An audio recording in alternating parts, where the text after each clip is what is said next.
Uyarı. Bu film sinemadan anlayan insanlara çok sıkıcı gelebilir.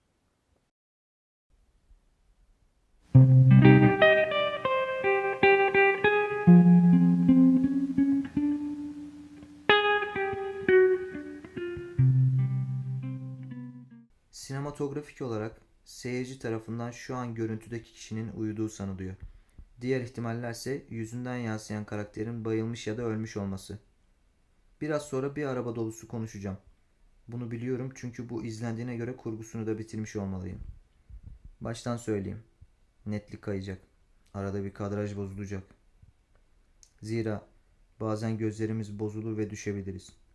Her şey sanıldığı gibi mükemmel olmak zorunda değil. Bu arada o sadece gözlerini dinlendiriyor. Öyle durmasını ona ben söyledim. Hatta o kişi zaten bizzat benim. İşte karakter ayaklanıyor. Bölüm 1. Kanların torbalara doluşu. Filmler genelde böyle olur. Birilerinin ayaklanmadığı filmlerde uykuya dalınır. Hayır, aniden fırfırlı boş kamera hareketleri ya da kapının önüne, otobüs durağına, ne bileyim, komşu bahçesine hızlıca pratik planlar kesmeler falan yok. Söylüyorum, olmayacak. Çünkü bu zaten yapılabiliyor, yapıldı.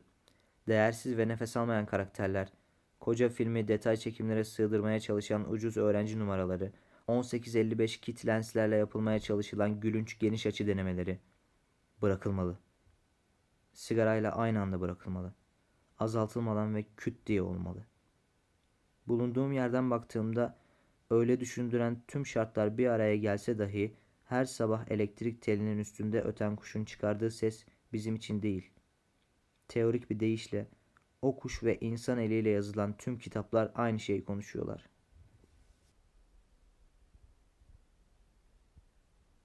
Bölüm 2.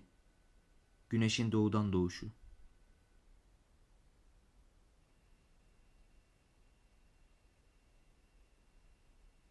Kağıt paranın bir kitapla aynı ezgiyi çıkardığı gezegende bir film alt tarafı filmdir.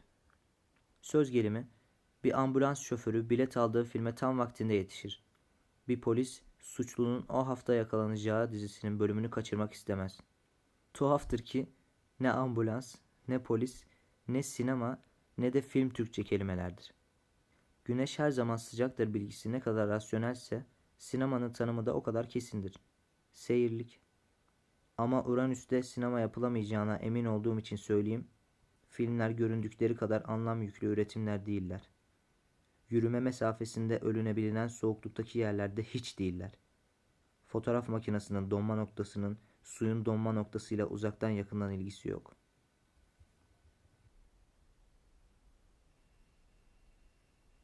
Bölüm 3. Ahşap yapıların yanışı.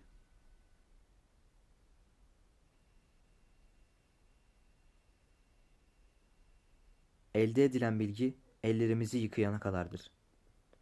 Bununla birlikte ters ışık, doğru pozlama, offside ve penaltı gibi kavramları göz önünde bulundurmak çekim sırasında önemlidir.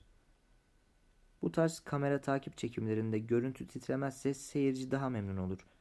Burada maalesef titremek zorunda çünkü Steadicam'den önce alınacak bir dolu malzeme var film çekebilmek için. Mesela şu an duyulan sesim bile ödünç bir ses kayıt cihazına kaydedildi. Kameranın aldığı sesse tam olarak şu kalitede. Biraz rüzgarı dinleyelim.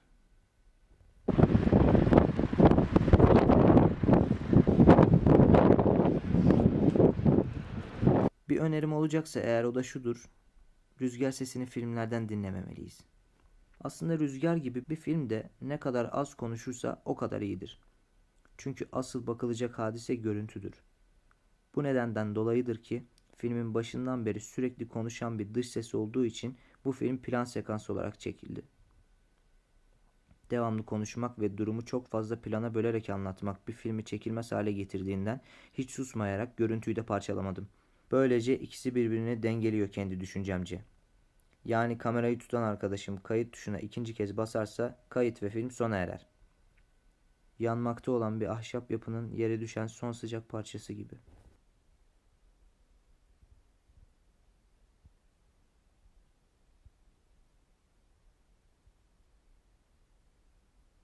Bölüm 4. Yağmurun yağışı.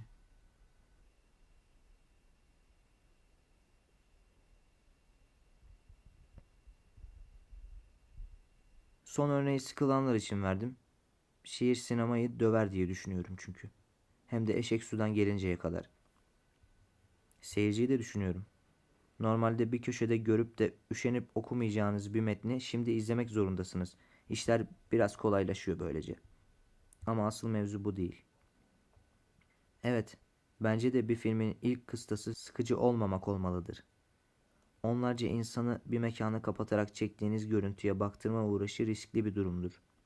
En azından 100 küsür senedir. Anlam yaratılamazsa, seyirci filmde uyursa ya da dağıtım ve gösterim için yeterli para yoksa deneysel film çektim diyerek geçiştirilebilir ortaya çıkan vasat görüntü. Tüm genellemeler şu anki gibi yanlıştır yanlış olmasına ama bir dili konuşabilmek için ortalama 200 bin sözcük bilmenin yeterli olması kimsenin suçu değil.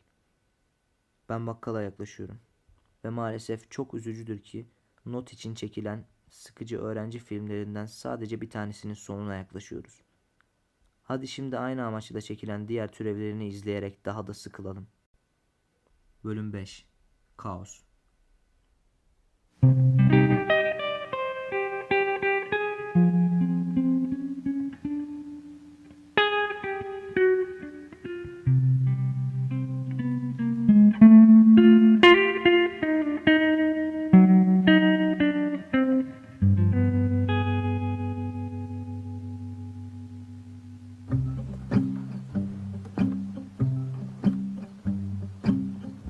Lay your head where my heart used to be. Hold the earth above me. Lay down on the green grass. Remember when you loved me. Come closer, don't be shy. Stand beneath a rainy sky. The moon is over the rise. Think of me as a train goes by. Clear the thistles and